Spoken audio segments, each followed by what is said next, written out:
BRS MLA పాడి కౌశిక్ రెడ్డి దంపతులు CID విచారణకు హాజరయ్యారు. వేణవంకలో సమ్మక్క సారళమ్మ జాతర గొడవ కేసులో నోటీసులు ఇవ్వగా విచారణకు వచ్చారు. కరీంనగర్ పోలీస్ కమిషనర్పై వివాదాస్పద వ్యాఖ్యలతో పాటు పోలీసుల విధులకు ఆటంకం కలిగించారని కౌశిక్ రెడ్డి దంపతులపై ఆరోపణలున్నాయి.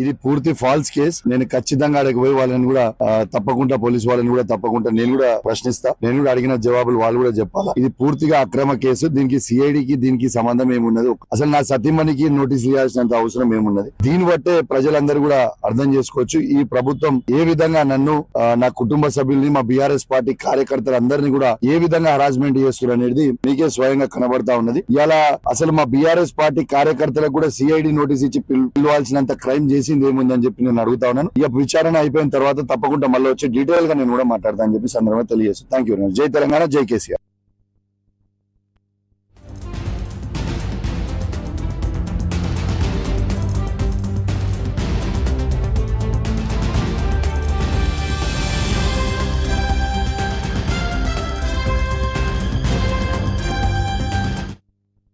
బీఆర్ఎస్ ఎమ్మెల్యే పాడి కౌశిక్ రెడ్డి దంపతులు సిఐడి విచారణకు హాజరయ్యారు. వేణవంకలో సమ్మక్క సారళమ్మ జాతర గొడవ కేసులో నోటీసులు ఇవ్వగా విచారణకు వచ్చినట్టు తెలుస్తోంది. కరీంనగర్ పోలీస్ కమిషనర్పై వివాదాస్పద వ్యాఖ్యలతో పాటు పోలీసుల విధులకు ఆటంకం కలిగించారని కౌశిక్ రెడ్డి దంపతులపై ఆరోపణలున్నాయి. పూర్తి వివరాలని మా ప్రతినిధి చందు అందిస్తారు లైవ్ ద్వారా. చందు.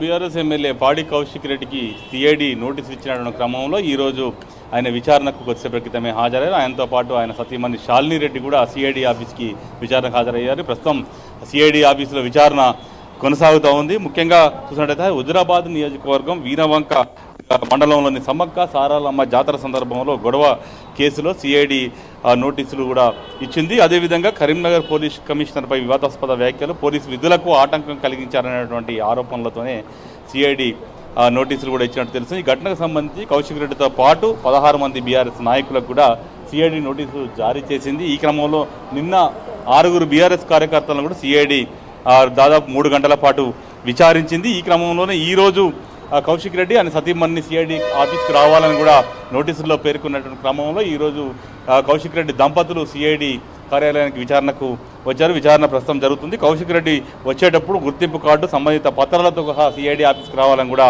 నోటీసుల్లో పేర్కొన్నారు. అలాగే దర్యాప్తుకు పూర్తిగా సహకరించాలని కూడా నోటీసుల్లో చెప్పారు. లేని పక్షంలో చట్టపరంగా చర్యలు చేపడతామని కూడా చెప్పిన నేపథ్యంలోనే ప్రస్తుతం అయితే కౌశిక్ రెడ్డి విచారణ అయితే కొనసాగుతుంది. కౌశిక్ రెడ్డిని ఎస్పీ అశోక్ కుమార్, డిఎస్పీ శ్రీనివాసరెడ్డి విచారణ చేస్తున్నట్టుగా మనకు తెలుస్తోంది. ముఖ్యంగా చూసినట్టయితే సమ్మక్క సారళక్క వీణవంకలోని జాతర సందర్భంగా కౌశిక్ రెడ్డి తన కుటుంబ సభ్యులతో పాటు అదేవిధంగా బీఆర్ఎస్ కార్యకర్తలతో కలిసి ఆయన అక్కడికి వెళ్ళేటువంటి ప్రయత్నం చేశారు. కానీ కౌశిక్ రెడ్డి కుటుంబ సభ్యుల్ని మాత్రమే అనుమతిస్తాం, మిగతా కార్యకర్తలు ఎవరు రావద్దని కూడా పోలీసులు వార్నింగ్ ఇచ్చినప్పటికీ ఆ క్రమంలోనే కౌశిక్ రెడ్డికి అదేవిధంగా అటు పోలీసులకు కూడా వాగ్వాదం చోటు చేసుకుని ఘర్షణ వాతావరణం తలెత్తింది. ఈ క్రమంలోనే కౌశిక్ రెడ్డి పై కేసు కూడా నమోదు చేశారు. ఆ క్రమంలో ఆయన కొన్ని కరీంనగర్ సిపిపై వివాదాస్పదమైనటువంటి కామెంట్స్ కూడా చేశారు. ఆ క్రమం కేసు నమోదైంది. ఆ తర్వాత ఆయన బెయిల్పై కూడా బయటకు వచ్చారు. ఈ క్రమంలోనే దీనిపైన ఇప్పటికే సిఐడి విచారణకు ఆదేశించిన నేపథ్యంలో ఈరోజు విచారణకు హాజరయ్యారు. ముఖ్యంగా కరీంనగర్ సిపి గౌసాలంపై ఆయన సంచలన వ్యాఖ్యలు కూడా చేశారు. ప్రధానంగా కరీంనగర్ సిపి అవినీతికి పాల్పడుతున్నారు, హోంగార్డుల ట్రాన్స్ఫర్స్కు ₹1,00,000 ఒక్కొక్కరి దగ్గర వసూలు చేస్తున్నారు, అదేవిధంగా ఆయన కుటుంబ సభ్యులు ఇల్లీగల్గా 120 రౌండ్ల ఫైరింగ్ చేశారు. ఈ ఫైరింగ్లో ఒక ముసలావిడకు గాయాలయ్యాయి. ఇవన్నీ కూడా ఆధారాలు ఉన్నాయంటూ కూడా మీడియాతో ముఖంగా అదేవిధంగా అసెంబ్లీలో కూడా కౌశిక్ రెడ్డి ఈ అంశాన్ని ప్రస్తావించిన పరిస్థితి కనిపించింది. ఈ నేపథ్యంలోనే వీటన్నిటిపైన కూడా కౌశిక్ రెడ్డిని ఈరోజు విచారించబోతున్నారు. ఇక ప్రస్తుతం అయితే ఆ బీఆర్ఎస్ పార్టీ నుంచి అటు బీఆర్ఎస్ పార్టీ లీగల్ సెల్ సంబంధించి అటువంటి కొంతమంది ప్రతినిధులు కూడా ఇక్కడికైతే చేరుకున్నారు. వారు కూడా కౌశిక్ రెడ్డితో పాటు లోపలికి వెళ్ళారు. అసలు కౌశిక్ రెడ్డిని విచారణలో అసలు ఏం ప్రశ్నలు అడుగుతారు, ముఖ్యంగా కరీంనగర్ సిపిపై చేసినటువంటి ఆరోపణలపై అడుగుతారా, లేకపోతే ఆ రోజు జరిగినటువంటి హుజరాబాద్లో జరిగినటువంటి గొడవ సంబంధించిన అంశాలపై అడుగుతారా, అసలు ఏ అంశాలపై అంటే కౌశిక్ రెడ్డి చేసేటువంటి ఆరోపణలకు సంబంధించి ఏదైతే సిపిపై ఉన్నాయో వాటికన్నా ఆధారాలు మీ దగ్గర ఉన్నాయో, అసలు ఏం ఆధారాలు ఉన్నాయన్నటువంటి అన్ని కోణాల్లో కూడా సిఐడి అధికారులు కౌశిక్ రెడ్డిని కూడా విచారిస్తున్నట్టు కూడా మనకు తెలుస్తుంది. మరి కౌశిక్ రెడ్డి ఏం సమాధానాలు చెప్తారని చూడాలి. ఎందుకంటే కొద్దిసేపు క్రితమే ఆయన మాట్లాడుతూ ఇదంతా కూడా కక్షపూరితంగా తనపై కేసులు పెడుతున్నారు, ప్రధానంగా ప్రభుత్వాన్ని తాను ప్రశ్నిస్తున్నందుకే కేసులు పెడుతున్నారు.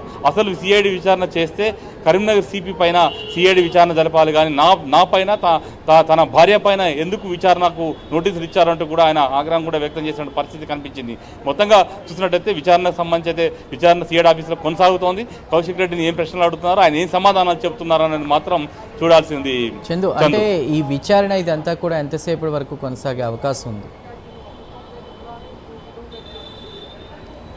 నిన్న ఏదైతే కౌశిక్ రెడ్డితో పాటు 16 మంది బీఆర్ఎస్ కార్యకర్తలపై కూడా కేసులు నమోదు చేశారు. వాళ్ళని కూడా సిఐడి ఆఫీస్కి పిలిచారు. ఈ క్రమంలో నిన్న 6 బీఆర్ఎస్ సంబంధించిన హుజరాబాద్ సంబంధించిన బీఆర్ఎస్ నేతలు కూడా విచారణకు హాజరు. వారిని దాదాపు 3 గంటల పాటు సిఐడి విచారించింది. ఈ క్రమంలో కౌశిక్ రెడ్డిని కూడా దాదాపు 3 నుంచి 4 గంటల పాటు విచారించేటువంటి అవకాశం అయితే మనకు కనిపిస్తూ ఉంది. ఎందుకంటే ఇప్పటికే కౌశిక్ రెడ్డిపై అనేక కేసులు కూడా ఉన్నాయి. ప్రధానంగా ఎక్కడైతే రూల్స్ వైలేట్ చేశాడని చాలా నియోజకవర్గంలో పలుమార్లు పోలీసులతో గొడవలు పడ్డ సందర్భం కావచ్చు, ధర్నాలు కావచ్చు, వీటన్నిటిపైన కూడా గతంలో కేసులు కూడా నమోదయ్యాయి. కాబట్టి విచారణ సుదీర్ఘంగానే కొనసాగే అవకాశం అయితే కనిపిస్తుంది.